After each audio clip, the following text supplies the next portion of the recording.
Viral, aksi guru SLB Sragen kompak pakai batik hasil karya siswa berkebutuhan khusus. Kemampuan membatik siswa-siswi berkebutuhan khusus di Sekolah Luar Biasa SLB Negeri Sragen telah diakui masyarakat luas. Bahkan, karya batik mereka cukup diminati banyak pihak, karena hasilnya yang berbeda dibanding batik biasanya. Mereka pun bisa menghasilkan omset jutaan rupiah dari hasil membatik. Omset sekitar 1 juta rupiah sampai 1.500.000 rupiah, kata Kepala SLB Negeri Sragen, Mardani saat ditemui tribunsolo.com, Senin, tanggal 10 Juni tahun 2024.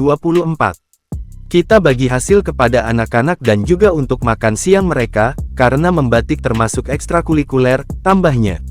Untuk mengembangkan kreativitas membatik, para siswa disediakan ruang khusus yang telah dilengkapi dengan peralatan membatik yang lengkap.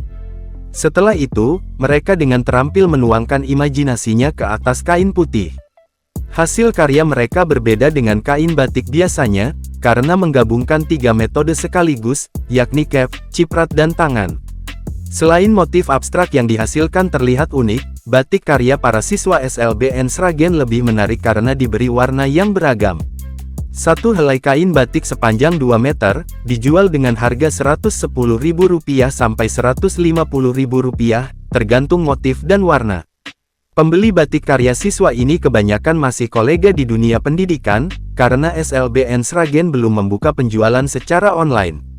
Rencana tahun depan pasarkan secara online, kemarin yang beli dari SMK Sambirejo, mereka beli kain batik kita untuk diikutkan lomba fashion show, jadi kain batik dari kita, mereka yang jahit, jelas dia. Sementara itu, kemampuan membatik para siswa ini terus diasah sudah sejak kelas 7 SMP.